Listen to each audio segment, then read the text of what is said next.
At the time. Hey, look, Sean Spicer, former White House press secretary and senior advisor and spokesman for American First Action PAC, joins us live. Congratulations, you are going to be on the new season of Dancing with the Stars.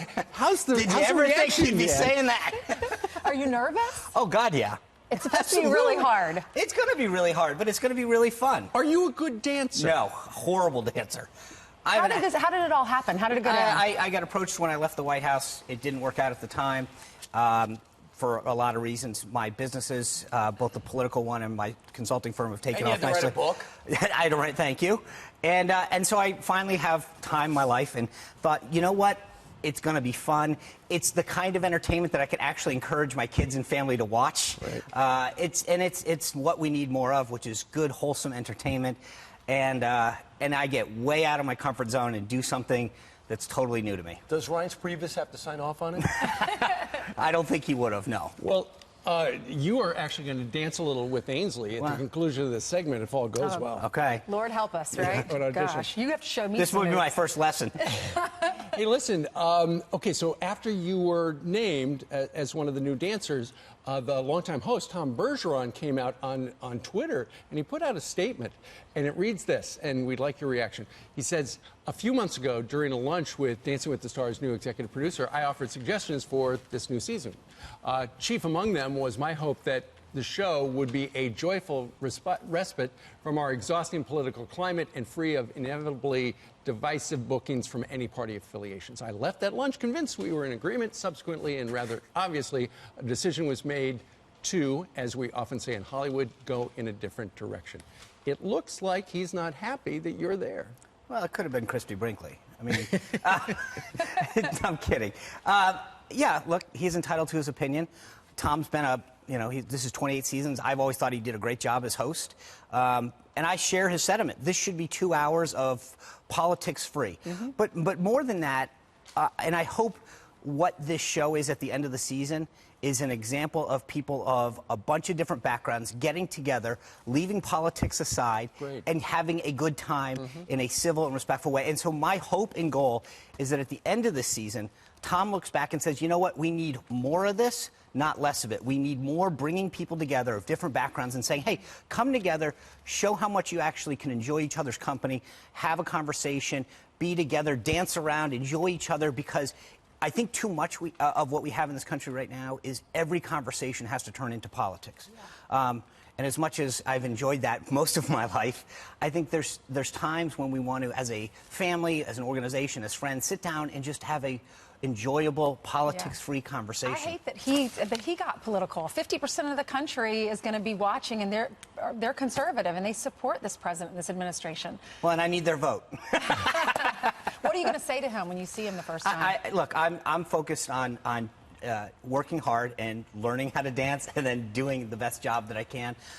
So that's where I'm going to focus my time and effort on. So it's up to him, too. I mean, my goodness, he doesn't have to talk to you about politics. He can talk to you about what you do in your spare time. He can talk about training for the actual event. Does he have to do it? Is somebody on ABC going to do a feature on you and the history of the Republican Party and Spicer Uncovered? If it's nice, I wouldn't be opposed to that. Look, I had a chance to get together with the cast and the crew and the dancers, and they're just some amazing people with various and different backgrounds. So some of them have reached out to you, and no, we've obviously spent a lot of time together over the last 48 hours, and it's been so heartwarming to have people say, hey, I'd really like to learn more about your background, and I read about this or I heard about this, and I'm saying the same thing about them, like, hey, I heard, tell me about this experience. So I think it's going to be a really great cast, and as I said, I think that with the diversity that's in that cast, we actually could be a great example of how you can do things going forward. Well, look at, they're now in the 28th season. Tom DeLay, prominent Republican, was featured one time. You had Rick Perry as well. So, if they look at politics, there have been some very prominent Republicans on the program and a lot before. of folks have done very well. And so again, I think I'm looking forward to getting away from politics for a while, a couple hours every week, and hopefully entertaining a lot of folks and not embarrassing my family and my daughter. But Who's your partner going to be, do you I don't know yet. If Ainsley works out, maybe we can make a deal. They don't tell you. So the way it works this year is very different than years past. Early next week, you go to where you're going to rehearse, and they show up, and it's a surprise to each one of the cast members. Boot camp. So this guy, Caramel Brown, who's on Queer Eye, he came out in support, and he got blowback. He goes, first I have to say, the cast, I just found out about the cast. I'll tell you this, I'm excited to sit down with him, meaning you, and engage in a respectful conversation. The only way things get better is if we try to educate those who have different points of view than us. And because he said something positive, he got blowback. Yeah. And we actually had a great conversation well before this statement came out. The first 2 nights, he's a really interesting guy, a therapist by training, goes out and tries to help people. We clearly don't agree politically, but I think he's absolutely right. Sitting down and having a conversation where you can talk about, A, other things than politics is great, but B, even when you do so in a way that we're trying to understand the other side. I mean, to Ainsley's point, 50% of this country, for the most part, are on one side and roughly 50% are on the other. And part of what I think we need to do more of is actually listen to what makes these people. You're not bad because you're on one side or the other. You believe in certain things and you have certain values or you're raised a certain way.